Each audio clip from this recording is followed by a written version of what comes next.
to THA Talks, for free thought and open minds.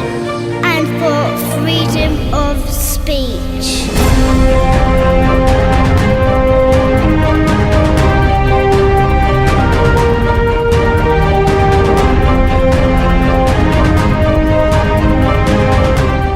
Hello, I'm Paul Obitelli and welcome to What's News on THA Talks, the alternative podcast show from the UK. If you'd like to check out our full archive for more talks on conspiracy, spirituality, the occult, science, history, art, philosophy, religion, and much more, just go to www.thatalks.com to listen to or to download all our free content. And if there's anyone who'd like to contact us and give some feedback, or maybe you'd like to recommend a guest for the show, you can email us info@thatalks.com. And don't forget, you can subscribe to the show via our RSS feed, and you can also find us on iTunes, Stitcher, Spotify, YouTube, and many other podcast directories out there.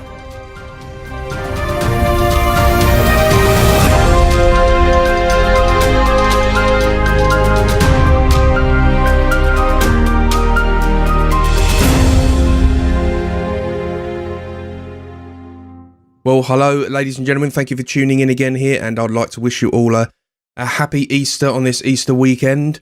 As much as it is quite rainy here in the UK, weather's not great, but have a good one all the same. We're going to be touching on, well, I'll tell you what, before we go into today's show, I'd just like to touch on a subject. David Parry's been having more issues from Nick Lowless from Hope Not Hate, who's listed David now on the annual report of Hope Not Hate there. I don't know what this report's supposed to do, other than potentially provoke groups like Antifa from being violent and persecuting human rights and people's free speech. But I'm going to read out his statement that he's just done, just to get it out there more. Here it is. Another open letter to Nick Lowless. Colleagues, after having received a completely unsatisfactory reply from Mr. Lowless of Hope Not Hate, wherein he states he cannot see any reason why we owe you an apology, as well as nowhere in the article do we call you or the club fascist, I felt forced to send this response. Dear Nick, I'm not trying to start a feud but address an injustice. After all, there are such things as inference and insinuation which can quickly lead to a damaging and inaccurate understanding of affairs. First, I'm not denying that a handful of alt-right speakers have addressed our club. Oh my gosh. However, in a project convening most months over a 4-year period, this hardly forms a surging throng. Indeed, as I said previously, I reject notions of no platforming and firmly believe in the social process of reductio ad absurdum. Don't even know if I pronounced that right. In this, I remain a child of the Enlightenment. Secondly, Mr. Turner was a frequent member of our audience. These are public events during the early days of this undertaking. Yet such observations, in commas, clearly leave to one side the fact that our club secretary is a Marxist, while on those occasions I have been unable to chair meetings, my stand-in, Mr. Neil Watson, is actually a card-carrying member of the Labour Party. By the way, it is forbidden by our constitution for anyone to distribute leaflets at any point within our gatherings, although what happens before or afterwards is simply not our concern, let alone club business.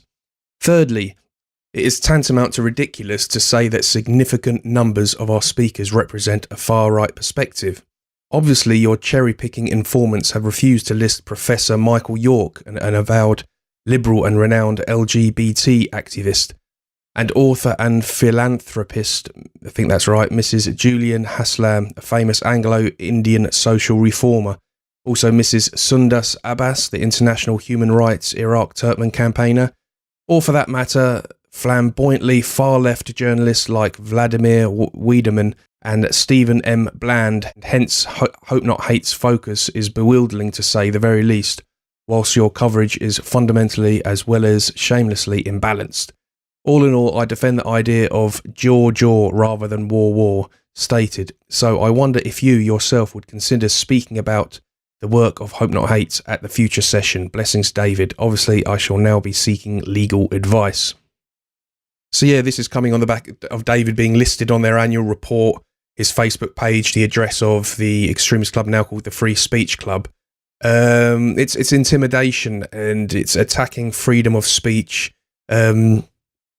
Personally, I don't like when I even hear these things, and there's a hint of being apologetic. It's a little bit like that situation at the moment with Count Dunkula, I think, if that's the right name, who's now going to be possibly jailed for telling an offensive joke that was involving teaching his pug dog how to do a Nazi salute, where every time he said he said the words "gas the Jews," he was doing a Nazi salute. To tease his girlfriend who thinks the dog's adorable. So he was going to turn it into an evil Nazi, and that was the joke. He's actually now possibly and likely facing jail time. And a lot of people, when they've been talking about that, have been saying, but it's just a joke. It's just a joke. We've got to be careful here as well. Even if it wasn't a joke, that's not illegal. It's actually not illegal to be an arsehole. You can be an arsehole, you know, because ultimately being an arsehole is an opinion. Someone has to have an opinion on who's an arsehole and who's not. And that's how we're seeing our state slowly pigeon step towards being being authoritarian and obviously use particularly emotionally charged subjects to kick it off. This judge can point at this guy and say, you've been grossly offensive. I think you've been offensive, so I'm going to put you in jail. And how people are not waking up to this is beyond me. You know, it's not just basing it on one situation, because situations are so varied. It's what the powers can do, because if they can do that on that instance, they can do it on any other instance they want, because they've exercised that power and authority to do that. So my point is, we must be careful not to apologise to these people for doing things that offends them. We can do what we like. There's been laws, very successful, very helpful and good and healthy laws in this country all the way through my life that has prevented any real hateful organisation from getting too out of hand. And it seems to be the people now that are coming down on people like David and others, they're the ones that are supporting politics and ideologies that are bringing more extremity and more division to European countries. And they're the ones that are pointing the finger at anyone that starts to get fed up and to start speak out and stuff. So, but I thought I'd read that out for David, because it is his stance, and it's a very honest stance, and it is what the club's always been about, as this show has. It's all about free speech, and we're always encouraging people to come on from other political perspectives. But I will say they tend to put left-wingers off, because left-wingers don't want to come on the show because we've had a far-right guy on the show, which is ridiculous. Come on and speak your mind. You know, I don't understand this refusing to be associated with anything that touches a political, an opposite political opinion. So anyway, very concerned with this, and I'm going to be covering quite a lot of these kind of topics over this Easter weekend. I've got a couple shows booked up. So for this one, we are going to be touching on Facebook again. Obviously, lots of conspiracies regarding Facebook and lots to talk about. And that's what we're going to be covering in today's What's News with, of course, John White. How are you doing, John? Hello, Paul. Hello, THA. The fall of Facebook. That's what I want to call this one. This is what this is about. Absolutely. I mean, are you having a good Easter, first of all? Have you been having a good Easter? Well, I'm not able to talk to many of my friends, Paul, because I've been a bad boy, and I am actually 6 days into a 30-day total Facebook ban. So I can read my Facebook, but I can't make a single keystroke. I can't do anything. So if anyone's started wondering where I've got to, I'm in the Facebook gulag. And we could talk about why. And that in itself is quite damning towards Facebook. But to start off with, I always think a good story needs to start at the beginning. Yeah. And if I was telling the story of the rise of Facebook, like the film, then it would be set in Harvard in 2007. But this is not this story. This is the story of Facebook's fall. And it starts in a most wonderfully ironic way, in the shape of the Guardian journalist Carol Cadwallader. Now, do you know her, Paul? Has her name sort of stuck in your head? Do you know who she is? Personally, I try to avoid The Guardian as much as possible, so I don't really... I haven't met a journalist from The Guardian that I particularly enjoy listening to, if I'm to be perfectly honest with you. So no, I haven't personally. No, fair enough. Well, you know what I'm like. I read it anyway. But Carol has got a bee in her bonnet. She does not like that people voted for Brexit, and she really detests that people voted for Donald Trump. So for the last year, she's been on a mission. And the mission is to get a single company, a company called Cambridge Analytica, that provided internet services to the Leave campaign and the Trump campaign. Now, in fact, that's not true. They offered internet services. They offer internet services to a lot of people. They've worked in elections in over 40 countries. But nevertheless, as far as Carol Cadwallader was concerned, the Cambridge Analytica comes from the devil, and the destruction of that company will invalidate the Brexit and Trump results and somehow bring about the restoration of progressive ideology's ascendancy. You know, I mean, she's pretty far gone in terms of being a progressive, a globalist, a liberal, as Americans would call her. But you know, she's well on the globalist side of the left. So she got herself a whistleblower, a chap called Chris Wylie, and Chris was involved in Cambridge Analytica. I think looking at the period from about 2013. But he actually stopped being involved with them before the Brexit campaign. But he was involved with them beforehand. And his story is his story is something that Carol Cadwallader is naive enough to believe. And I just want to read you this little snippet from a direct quote from what she wrote about Chris Wylie. This is how she described the guy, which is basically, you know, she thinks he's a genius. She says he's clever, funny, bitchy, profound, intellectually ravenous, compelling, a master storyteller, a politiker, a data science nerd. In other words, she thinks he's a genius. And I think what Chris Wylie has done is wrapped her round his little finger and made himself look good at the same time. Because his basic story is that when he was 24 years old, he had a brilliant idea.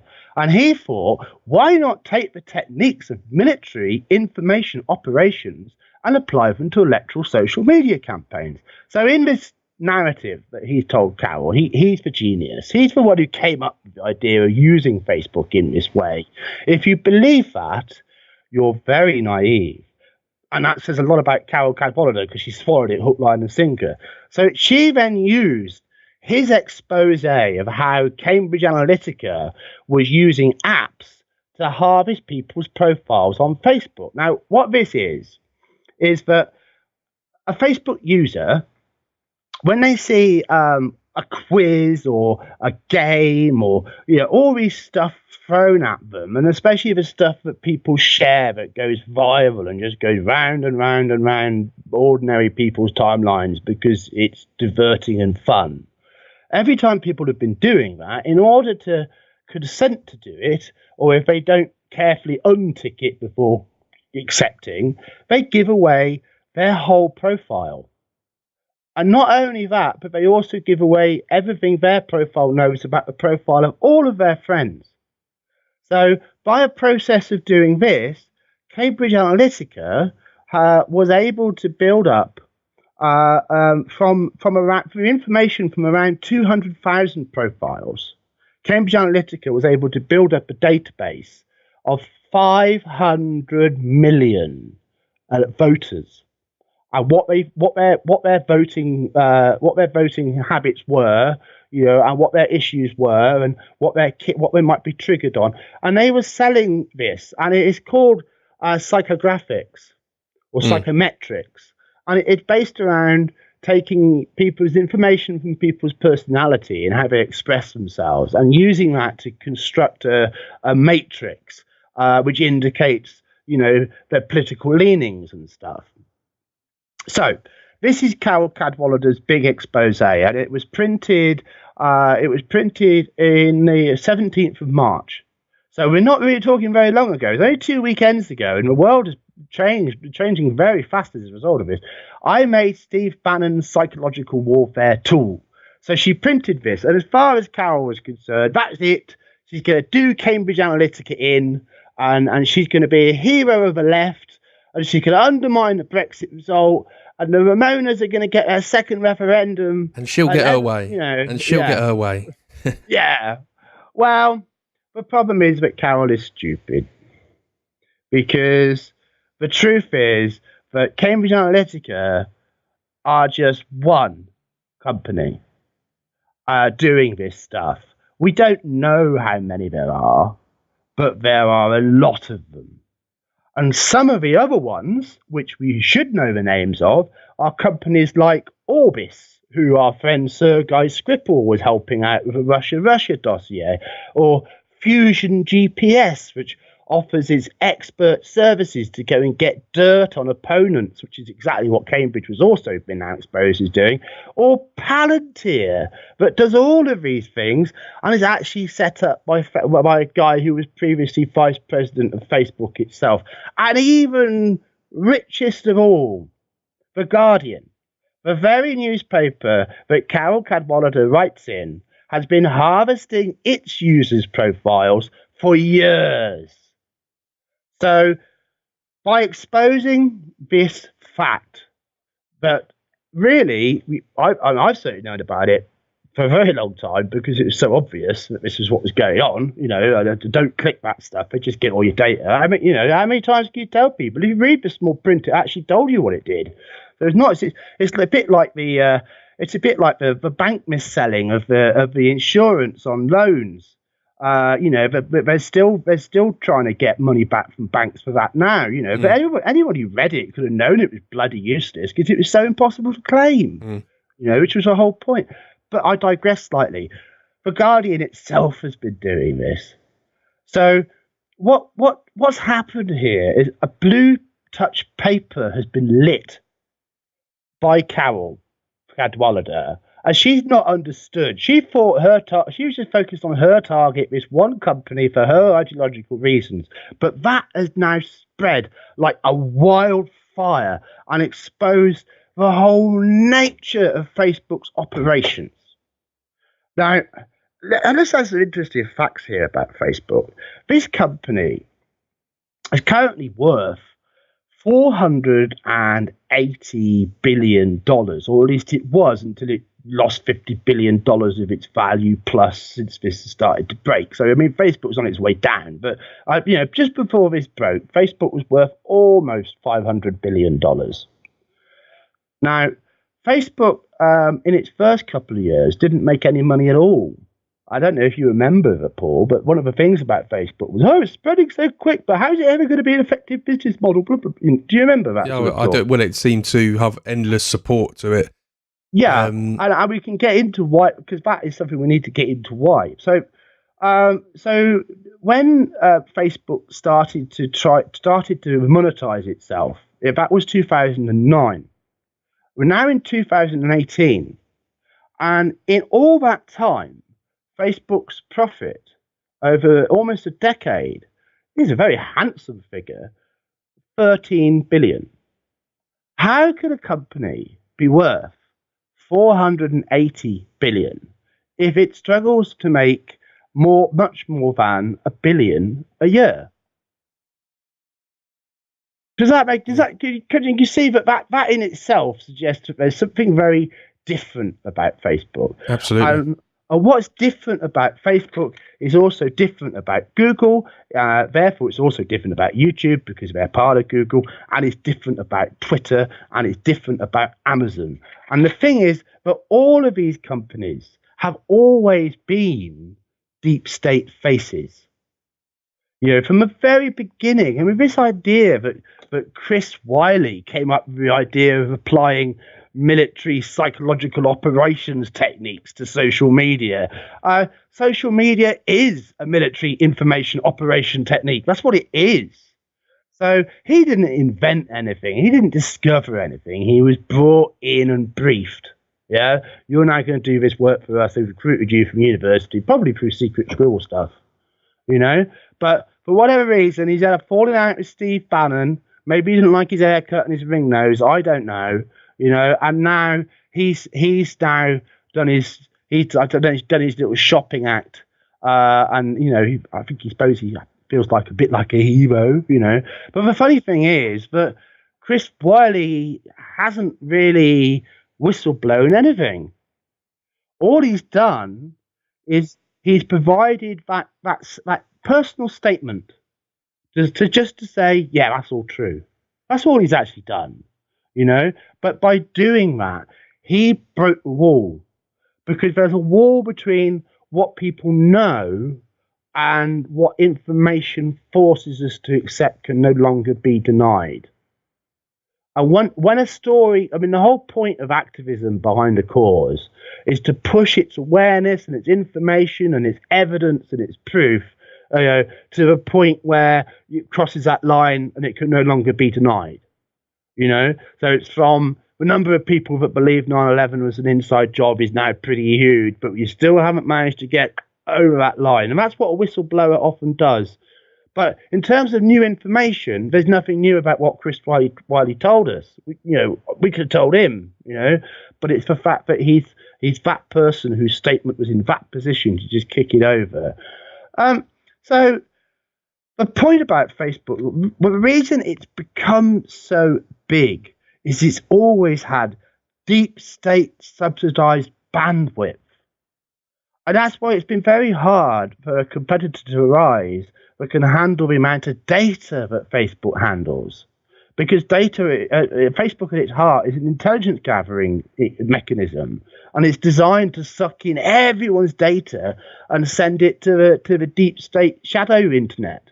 You know, because they have their own copy of the internet, which is bigger than ours, and that's run by quantum computers and stuff. You know, way above our knowledge level.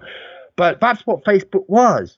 And that's why it was allowed to grow so fast without actually having an income. That's why it's got all these big companies have piled all these billions into it, because what it really is a battle wagon for their agenda.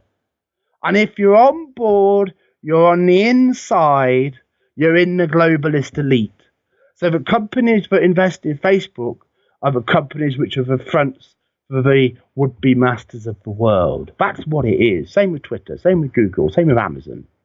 And where we come from here is that, you know, with that exposes that Facebook then got itself into trouble, didn't it? Because by 2009, they got all this money on board, right? All these powerful players. They're greedy. They're sociopaths. They want everything. So he's under a lot of pressure, old little Zucky, to come up with something and go, okay, we're going to have an income.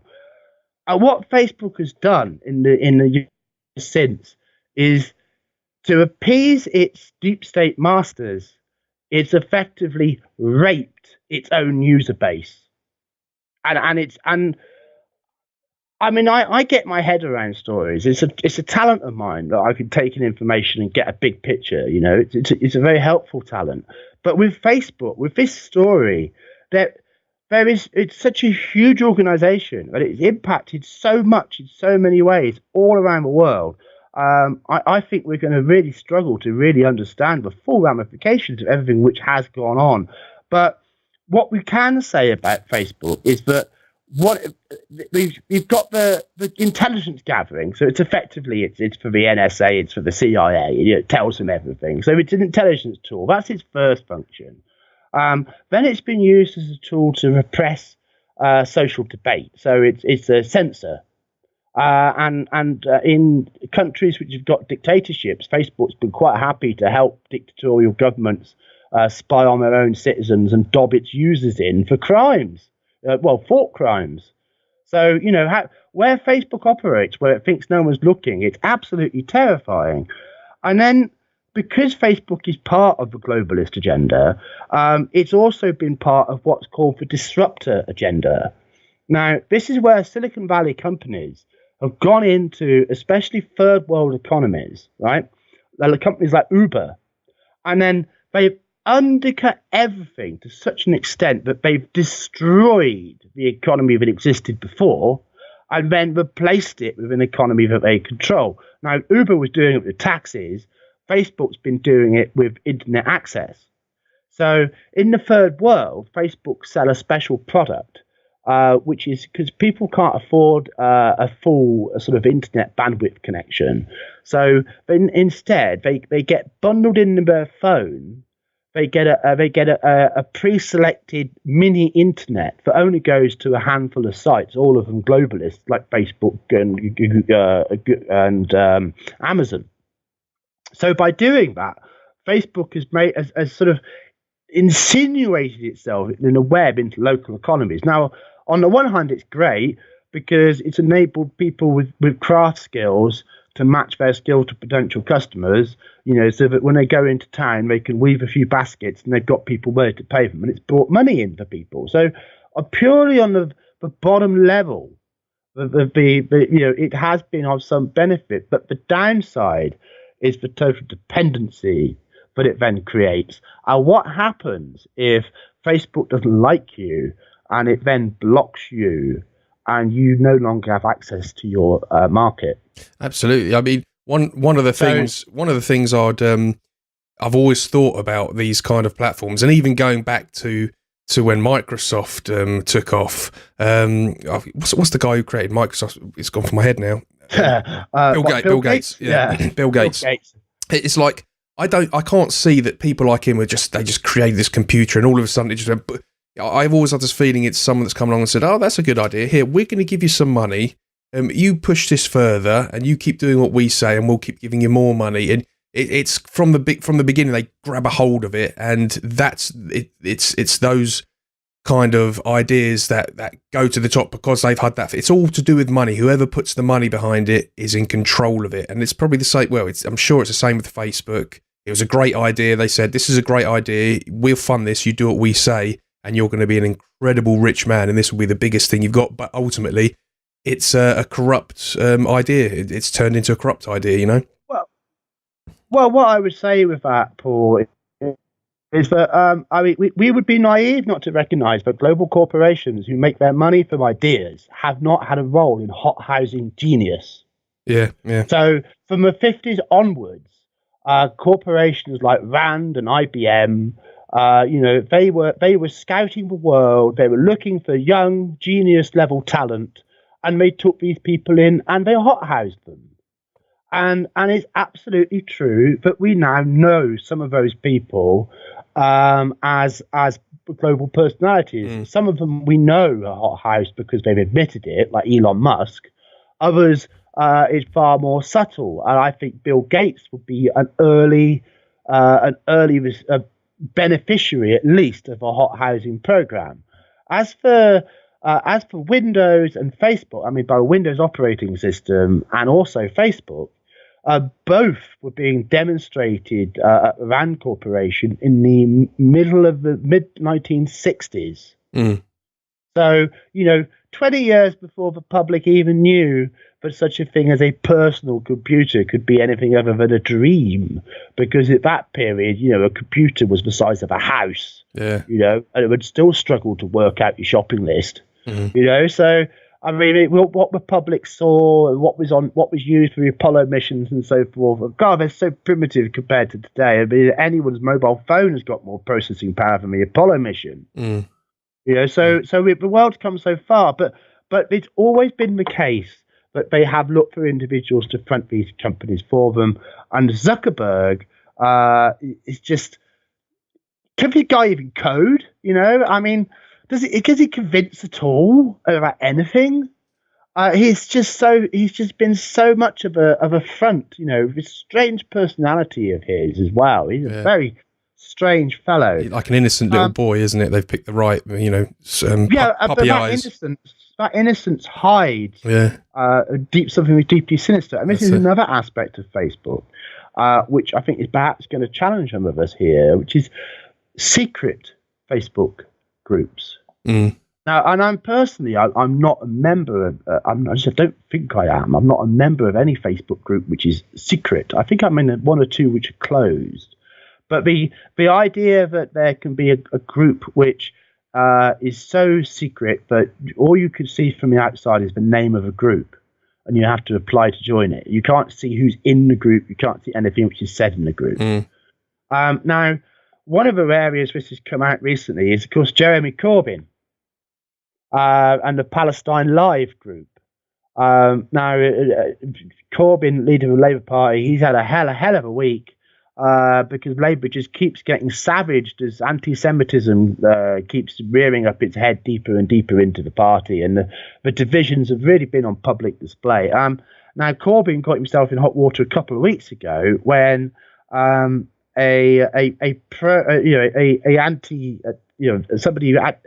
anti-Semitism campaigner, David Collier, who's well known as a reputation of exposing anti-Semitism, basically managed to get onto this Palestine Live group with a fake ID and lurk and take lots of screenshots. And Corbyn was a member. But this week it turned out that Corbyn's a member of two more. So, well, I mean, you've got a story here, Paul, where a couple of weeks ago Corbyn was in the crap.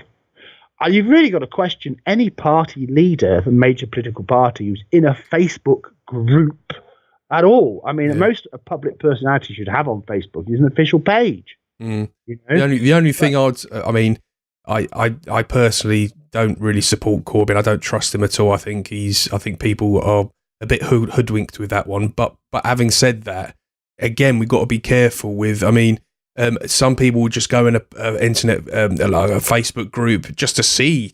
I mean, I've joined Facebook groups that I'm not necessarily in support of, just to sort of check out what people are saying, what they're thinking, and just to learn.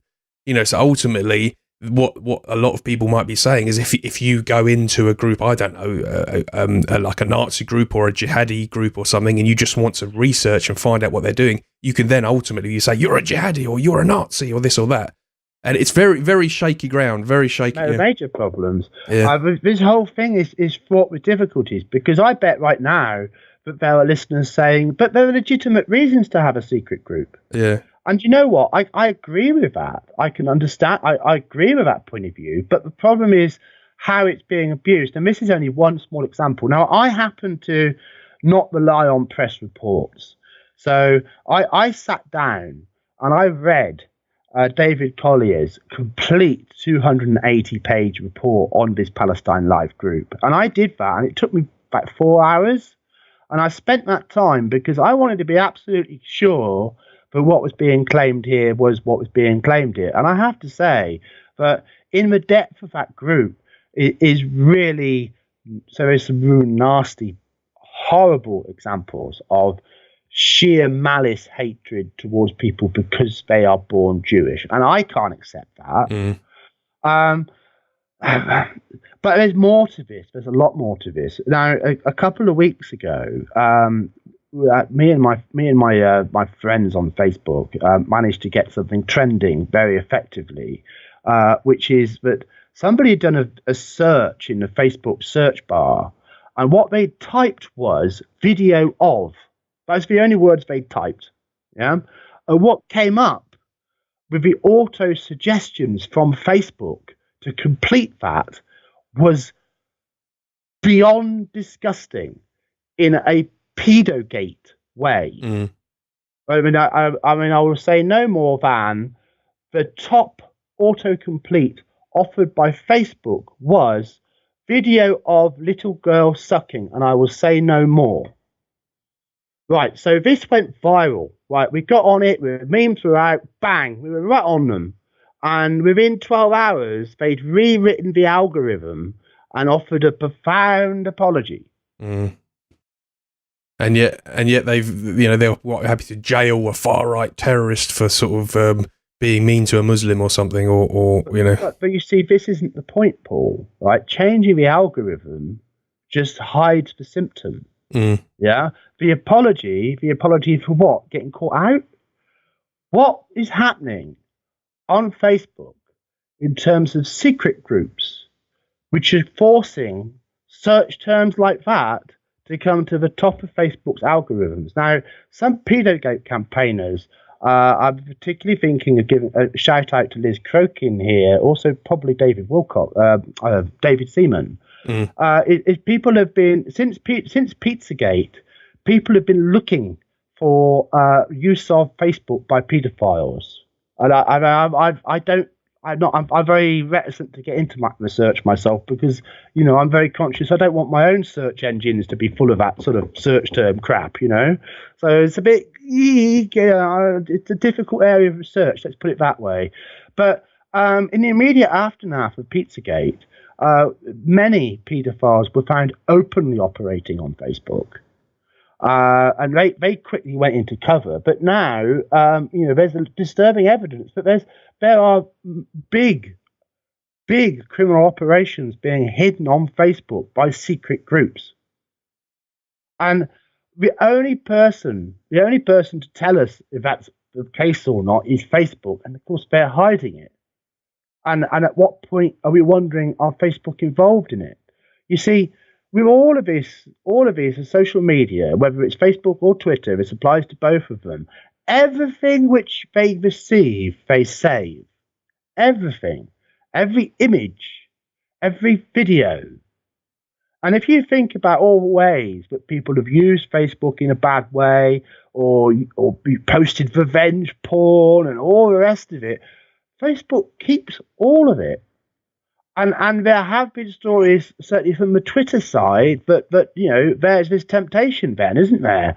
Because if you've got a database of 10 million child pornography images that you've harvested off your social media site over the last 10 years, because it's probably that big a problem, well, that's worth a lot of money to perverts, isn't it? And then this is the rot, Paul, that has been rotting Facebook out from the bottom. And I'm convinced that beneath it all, these secret groups, when people understand that people have been spying on their children through Facebook, when people understand the risks that they put their children to, when people understand that just common or garden burglars, in some cases very sophisticated burglars, have used social media as a tool because, you've got something like, I've got my nice life, my nice house, here's my business. And once you've found the business, you can look him up in company's house and then you know what his address is. And then you can find his address on Google. And then you can use Google Street View to look at it, And then the guy says, oh, I'm skiing. Oh, he's out. I'll go burgle him. And there's been lots of that. It's an endemic problem. And then back to Facebook. So let's get back to Facebook's marketing. So I want to just illustrate to people, but it's not just this scandal of selling data. There's a lot more which is rotten in Facebook, right to the core of this exploitation of the third world, the cozying up to dictatorships. The way that its business model clearly doesn't work, and really it only exists because it's got deep state backers. But into this marketing business. So one of the other things that Facebook did, because it was so desperate to make money, as I say, I mean, considering the level of abuse it's made of its own system, to scrape together 13 billion, over a decade, but Facebook itself has been friendly with the bad elements of Facebook. So this coziness, it goes much deeper than just Cambridge Analytica. It's for viral marketers themselves, especially those who are looking to scam data. Facebook's been right in there with them, and it makes a public show of, we're stopping that on the one hand. But on the other hand, it's sending actual Facebook representatives to viral hackers and scammers conferences. So there's this massive disconnect where they've been one thing on the surface and another underneath, and it really is like Facebook's false face, And then we come to the political stuff, which goes back to Carol Cadwalader, the poor pathetic darling, thought that if she could just expose one company, she could destroy 2 Democratic votes. Well, what about Remain then? And in fact, if we look at the last 10 years and the major political campaigns that Facebook has been behind, there is no doubt that Facebook was deeply in the tank for Obama, and it actually colluded with Obama. Here's the data you need. We do anything to help you. I mean, seriously, it was that bad. Anything we could do to help you get elected. They were that bad in the tank for Obama, and surprise, surprise, they were that bad in the tank for Clinton. They were that bad in the tank for Remain in the EU, and also the Macron election of last summer, where we now know that if you supported Marine Le Pen, you would have been one of the thousands of social media accounts that were summarily deleted without explanation before the election. So it was that bad. They outright censored the Le Pen's support base to stop them having an influence. And then, of course, the Merkel election. And when you get down to it, when you actually look at that track record as well, the very idea that these psychographics are as powerful as the salesmen have been making out really starts to come into question. Because Obama, okay, he probably would have won that anyway. Clinton was just so rotten that it really didn't matter who helped her. She was, she was just, the need to hold your nose to vote for that woman was so strong. Remain didn't have a single positive argument to stay in the EU. Macron looks like that did pull a fast one. And the Merkel election was only clinging on with her fingertips. So, it's not like these techniques are as powerful as they really like to believe. Because when it comes down to it, does it matter if you see a political advert in a newspaper, on the television, or on your social media? It's an advert. I don't know. It's the open debate which has the real influence, and the most influential thing of all in politics. And any electioneer will tell you the single greatest factor of all is the word of mouth of people you trust.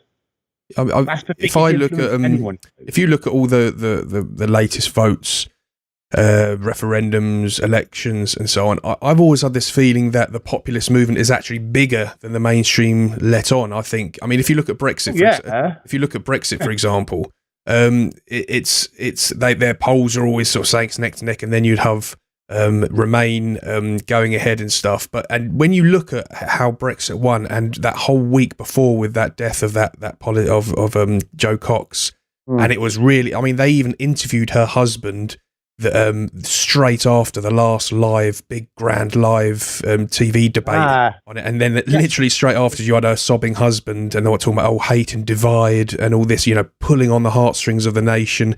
You had the Tory party saying that there's going to be more austerity pushed on straight after the elections to prepare, and this and that. There were real threats. We had the American president come around and more or less say to us that any worse, and he could have said they were slapping sanctions on us.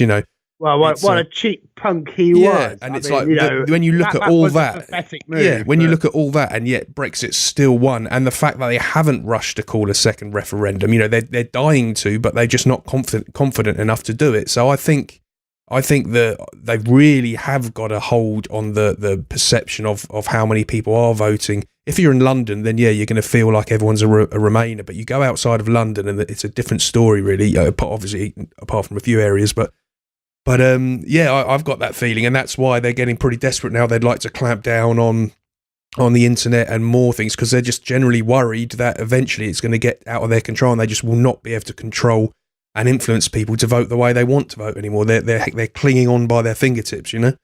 That's how it feels. That's how it feels to me, anyway. You can't abuse someone's rights. You can't abuse someone's free speech and then expect them to see you as something different than what you are. So the more that they repress, the more that they create the counter-reaction to that repression. And that's very much, of course, that's very much part of what I'm going to want to talk about with my own recent Facebook experiences. But before I do that, I think we're at this point now where we can see that this thing is tanking, right? We can see that there is so much more shit to come down on the head of Facebook. But within a month, anybody still on it, you're going to have to seriously ask themselves why they're still on it. But I think that's possibly the most important question we should be asking about Facebook of all, is why did 2 billion people get into it in the first place?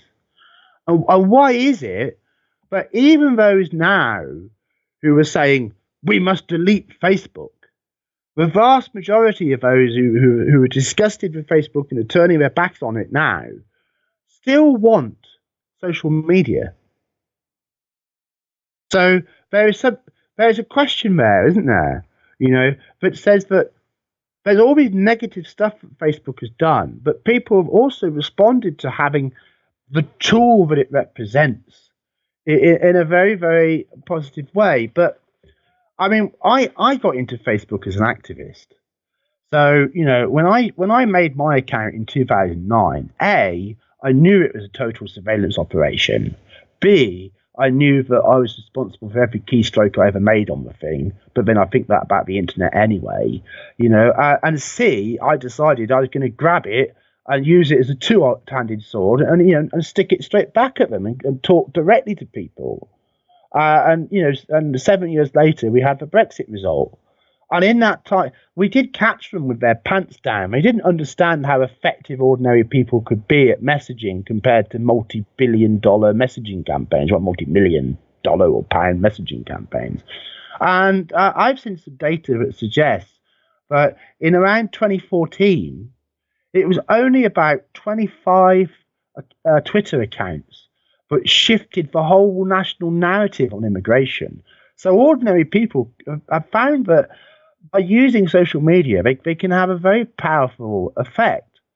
But it's more than that, because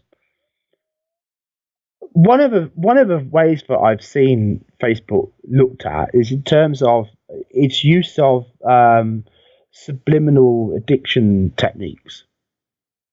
And the use of the like and the little sounds, and the ways that they draw people in to just check it. Just check it. I'll just see what that blub was. And it forms this conditioning behavior. Now, for some people, that has become dangerously addictive, especially young minds. And everyone's seen the phenomena of someone who's glued hard to their phone. And if it's not Facebook, it will be something similar, some sort of social networking that they're engaged in. And its ability to sort of dominate people's sense of reality, so that, the internet world has become more real than the real world to quite a few people. And one of the things that Facebook or the internet allows people to do is to present a different version of themselves. Because we go through society, and anyone we talk to say, "Oh, what do you do?" or something. That's one of the most obvious questions that people ask in conversation if they meet somebody new, isn't it? And then we say, "Oh, I do this and this." And by doing so, we are telling a story about ourselves. So we all have a way that we want the world to see us. But sometimes the world doesn't cooperate like that. Sometimes our potential is going unfulfilled. Sometimes, despite being a brilliant candidate, you go for 50 jobs and no one gives you a job. So the world frustrates us in a lot of ways as well. But on social media, people have been given the ability to take control of that, and the way that they can take control of who they talk to as well, so that people can show their aspirational side, and it goes off into a form of narcissism. Where at its worst, people are posting stuff to get attention. Look at me, I'm so trendy, I'm so influential, I've got a pink dog, or whatever it is that someone's using in that way, and so there's pursuing this cult of fame. And of course, if you could get big enough and get a channel on YouTube, and you get the advertising revenue for your beauty tips and stuff. So there's a good side to that, but not a warning side to that. But on the other side of it is it's actually feeding. It's actually giving something to help people with their sense of insecurity. Because when you control your friends group, when you control which groups you join and which conversations you take part in, and you can block people and stuff, you can manage your experience so that Facebook becomes your safe space. Yeah. So this combination of a safe space, but also the ability to have a second fame, to have a second story about yourself, which may be completely unrelated to your real life narrative. Your real life narrative is that you're struggling to survive on benefits and you're a bit of a waster and nothing's ever worked for you. But in the Facebook reality, you could be the most dazzling, amazing person in the universe. Something, some sort of contrast like that.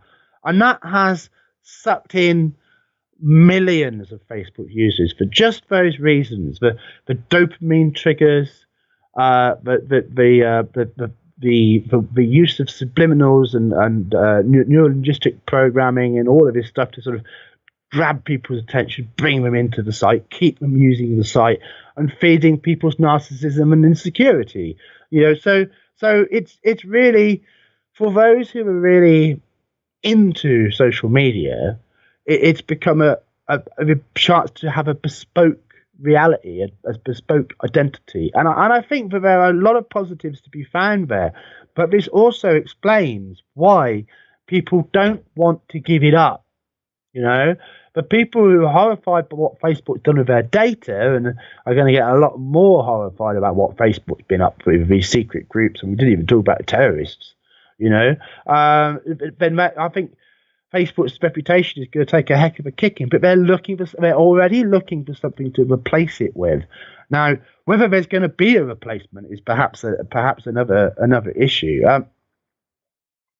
Now, I think perhaps what I'd do at this point, if I talk about my own Facebook story a bit, and then talk about where it's going, and where Donald Trump's going to come into this as well, big style in terms of this story.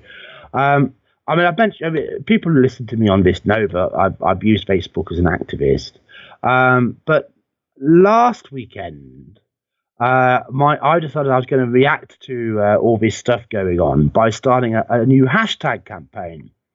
And I came up with Bring Facebook to Justice. So I started to create a couple of articles and some memes and some other content, slapped it up on my page, slapped it up on my timeline. But I didn't really share it because I know that I get banned if I share stuff on Facebook. So maybe I chucked it on a few groups, but not too many, no more than 10, So I wasn't trying too loud to make a noise out of myself, but there I was. I put this content out there. And on the Friday, I got a group ban for no explanation for 7 days. Oh, okay, whatever. I'm just used to that. I'll just carry on talking to people on my timeline.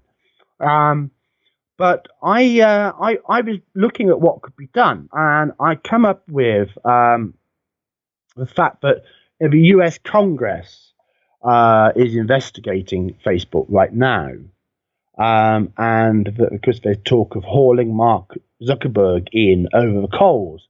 But the Senate Majority Consumer Affairs Committee has actually been asking for people to write in to tell them about what's been going on, especially in terms of rights abuses and free speech abuses. So on the Sunday, I thought, well, I made a meme about this, but I need to write my own letter. So I wrote my letter to Congress and I stuck it up on the page. And again, I didn't promote it especially, but then on a Monday morning, way up, I was just using Facebook when I got up, and then you always tell when you get a ban because suddenly everything logs out because they log you out of everything. Log back in, 30-day ban, but no explanation for the ban at all. So. See, when you normally get these things from the algorithm, they tend to automate the time and date that you're allowed back on and information like that. This ban didn't have any of that information, which to me suggests it was a human operated decision. But whatever, Facebook really didn't like my Bring Facebook to Justice campaign. Well, why would they? And they really didn't like my letter to Congress. So I think probably the best thing I can do here is actually to read that letter so that listeners can understand what Facebook didn't like about what I had to say. So I'll start off with this. So this is to the Senate Majority Consumer Affairs Committee, which is 224 to 1251, 512 Dirksen Senate Building, Washington, D.C., 20510. So you can write your own. But I wrote, report of unlawful restriction of human rights by the corporation Facebook. Dear sirs, my name is John White. I'm a British citizen and account holder with Facebook since 2009. This is my account link. I'm interested in activism for causes I find worthy. Writing letters, signing petitions, sharing information, writing articles, and doing YouTube/podcast content. Haha, here we are on THA. I am an advocate for democratic free society and the duty of a citizen to engage with politics, be part of shaping our collective future. From 2009, I used Facebook to post in support of gaining my country, the United Kingdom, a referendum on a question of governance from the European Union. After the Brexit result in June 2016, I enjoyed the summer, 7 years of effort behind that achievement, and began to read more widely of what was happening in the world now that Brexit campaigning was over. I became aware of candidate Trump's progress and I got involved with his campaign. On November the 3rd, 2016, I published a Facebook note, Why It Must Be Trump. And that's when I first encountered Facebook censorship. Facebook seemed to not like this note. I'd only shared it onto a few groups when I received a group ban for 7 days. I immediately noted that this ban, as well as preventing me being able to share my unique content on groups, also stopped me being able to comment on groups, locking me out of conversation for the 5 days until polling day. Over the course of 2017, this pattern of repeated bans from group posting continued multiple times. The article, A Look at Mark Zuckerberg as a Potential Presidential Candidate, did not please Facebook, got me a week ban. The article, People of the World, Catalonia Stands, standing with the democratic cause of the Catalonians, got me a week ban. In December 2017, President Trump retweeted 3 tweets from the UK organisation Britain First. My moderate and reasonable voice was swiftly served with another week-long ban for the article, Trump tweets Britain First, UK establishment melts down. And an aspect of this is how by restricting speech and increasing people's feelings of marginalisation and repression, Facebook itself has become a significant radicalising factor distorting democracy. Those who have experienced its rough treatment over the last couple of years especially are jaded and fed up with the sense of being discriminated against and thrown into Facebook jail. I've also noted that Facebook has a very low tolerance of me sharing articles or any content at all. Certainly, experience has told me I can expect a restriction if I share more than 10 times. While some of my friends regularly share 50 or 60 times and never have an issue, and political opponents, especially noted those who are campaigning to overturn the Brexit result in my country, are publishing their own Facebook notes and personally sharing them over 500 times, as is evidenced by checking the shared tab on their notes. They never get restricted. The bias is both self-evident and extreme. Never has Facebook replied to any feedback message or offered a single word of explanation or justification for why they treat my free speech in this way. My impression is that by staying silent, Facebook avoids the risk of being called to account on any possible explanation it might give. Certainly, Facebook has never pointed to anything inappropriate in my writing, which does not surprise me. There isn't anything. I think that's the key points already. The ghost chilling, shadow banning we also talk about, but also the Release the Memo campaign. I'll just read this section here. Especially at the time, Desmond Nunes was saying he wished he could release a declassified version of his memo. Activists began to use the hashtag Release the Memo. We've seen massive banning. Of course, the memo was released, and it showed it was quite legitimate public information that people had a right to know. But thousands of people were being summarily restricted by Facebook because Facebook didn't like the idea of the American people finding out about those applications to the FISA court. So, yeah, I mean, that reprises really what I had to say to the Senate.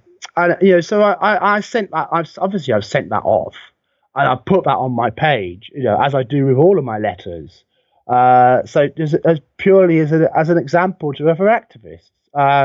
I mean, this particular one is so personal. It's not a template. There's no point somebody else sending my letter for me because it's my story, not theirs, But others that I do can be more generally shared. So, this democratic activity I engage in is something which has been threatening Facebook a great deal. But, of course, it's not about me. Well, it is, but it isn't because I'm just one person, Paul. And just in the last few days, we've got Tommy Robinson completely deleted by Twitter. A week after Facebook completely deleted Britain First. We've got Julian Assange has had his internet connection shut down by the Ecuadorian embassy for reasons we're not sure what it is, but he's been posting exactly, which has pissed them off, but they've had enough. So, I mean, also, anybody wondering why Julian Assange doesn't use a 4G phone or something, they actually have got blockers in his room to suppress Wi-Fi signal. So Wi-Fi doesn't work in his room. So, they've technically, he really is, he's in a Wi-Fi prison at the moment. Can he call people on a phone? No. No, not as far as I'm aware. I'm not sure if he's got any communication with the outside world at all at the moment. So, I mean, we've got this just in the short period of time before this all broke with Carol Cadwalader. You got Facebook going mental over Parkland and over Salisbury. And as you know, the article I wrote pointing out the weaknesses of some of the story about the Salisbury poisoning was I put it up on Your Newswire, and Your Newswire got hit by a full-on cyber attack less than 10 minutes later. The whole of Your Newswire was taken out. And about 6 hours later, the site went back up. And of all of the content on that site, only one article was still down. That's terrible. That's ultimate censorship, isn't it? Oh, well, us philosophers, you see, we're dangerous people because we think. And we point out when people have got their todger showing because they're not actually wearing any clothes. So what's power is never like that. What's going to happen with Facebook now then? What with all this? We've got to wrap it up now. So what's going to happen? The message is that I've tried to run people through a whole bunch of stuff, some of which hopefully they won't know, and is going to give them things to go off and look into about Facebook and the full range of what it's been up to. But it all speaks. Everything which has been happening on social media the last couple of years speaks of the elite being terrified of the people and the rejection of their leadership. So I mean, all of this repression and censorship is all based around trying to maintain control of the narrative. And what they've found out is if they give us a voice, they lose control of the narrative. So now they've been trying very hard to take our voice away. But there is one man who stands in their way. Who is that man? Who do you think, Paul? Who stands in the way of Facebook, Google, Twitter, and the rest of them? It's got to be Mr. Trump. It's President Trump. You can't stump the Trump, as they say. Well, look, as I pointed out to you in previous chats we've had, Trump's got his midterm elections in November this year. And no, he can't. He doesn't want to be losing them. And at the moment, his activist support base can't even speak. And it's been subject to the most brutal repression, which really is the orchestrated abuse of human rights on a massive scale, Paul, that Facebook and others have been engaged in. So I've been saying for some time, but the fight is coming, and of course QAnon, our famous insider, has also been saying very much these things, and they're talking of an Internet Bill of Rights, which will establish what these companies cannot do in terms of censoring speech. So that's where we're heading for. Now, with Facebook, there are two possibilities. When people find out the full scope of what's been going on, and there's no way that now can be prevented from coming out, especially with the pedogate stuff, and when they consider what that means for the risk they've exposed their own children to by allowing them to use the site, but it's probably highly likely that Facebook is just going to die. Yeah, but no one's going to want to have anything to do with it. And there's no point cleaning it up because it's so toxic. And there'll be the opportunity for smaller platforms to grow and to get more people. That would be the ultimate thing. I'd like to see that happen, to be honest. Well, I think lots of them. For me, what I would like to see is I'd like to recognise that Facebook, as it now stands, is a unified network of 2 billion people.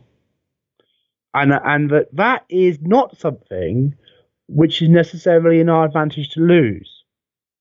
As bad as it is, I think if I had my preferred way, I would go for cleaning Facebook. I would go for purging it and turning it into the organisation that people wanted it to be in the first place, which would mean bring it into public utility and have it regulated directly by the US government. Then we can have a nice clean playing field, right? And we go, here's your social debate. Okay, now this topic here, that is not appropriate for public debate. So rather than have a secret Facebook group, go and have your own web forum. Get all this secret groups business. If it's not suitable to be part of general public discourse because you want to talk about farm animal sex or sex, you go away. Yeah. And I think that something like that, which actually was devoted to public service, and which had a different level, a different way of support, so that it wasn't trying to be an information predator, just as its only idea of how to make money. It could work, but that network could be preserved. And in a way, I'd quite like that. But I can't be sure that that's going to happen. I don't know. I think that things are going to look worse and worse and worse for Facebook over the next month to 2 months, and by then I think it's all going to be out. But in terms of Donald Trump, Mark Zuckerberg is on his list. Other people on his list: Jack Dorsey, Twitter; Eric Schmidt, who fled the country as soon as Trump signed his executive order against corrupt persons, by the way, the very day. Eric Schmidt, Google. Such a lot to answer for, Paul. Peter Thiel, PayPal, the blood drinker. You know the one. Yeah. Mark Zuckerberg, of course. And finally, Bill Gates. All of these people, all of their organizations are going to be hammered, and they will not be the same by the time those midterm election campaigns start in, I suppose it would be in September. So that's you're putting it out there, and that's your official prediction. This is on, Okay. Trump's coming for them, and the message of Q is that all American patriots need to get behind the Internet Bill of Rights, and I think that message is being heard very powerfully and very strongly. And now that the hubris of a Ramona has cracked that armor. And it's like a dragon, it's like a beast. But now there's an open wound, and everyone's going to hit it, and that beast is going to die. Is going to die. Right. But that's how this is going, and I'm very pleased about that because we couldn't carry on with it. We need to be honest about what's been going on and honest about the future of social networking in our society. But we have learned a lot of lessons, and we have learned that if we don't have Facebook, in some ways, it's going to be necessary to reinvent it. Yeah. And then that asks us the question: what kind of Facebook do we really want to have? I hope you're right with all this, that it is going to be dealt with, because I do very much want to see the return of liberty and freedom of speech, which is very, very dangerously on its way out at the moment. It seems, we're starting to see that. We could both do our bit to support Paul, because we can make a date on Sunday, May the 6th, to get down to Speaker's Corner. Because Tommy Robinson is going to be speaking again at Speaker's Corner on that day, and then there's going to be a march to Twitter HQ in London. Oh, okay. Well, that's listeners. So maybe that could May be the 6th. Yeah, there's a way for everybody to get out there and get doing things. Meanwhile, on a personal front, I'm in jail. Come talk to me on Gab or Twitter. And I should be back on Facebook, perhaps, who knows, maybe, if they let me, sometime by the end of April. Yeah. And then I'm going to have to think about what I'm doing, because, in terms of making it so easy for them to ban me, is just coming out with dramatic, strong, effective campaign material. Oh, God, blimey, who wants that? So, I think that this process is going to ask questions of all of us, of how we've used the internet, how we've used these sites, what we want to see done about them. The Senate Congressional Committee is there. Write your letter in, and it's not the only way. And also the UK Parliament has also got an inquiry underway. Start writing letters.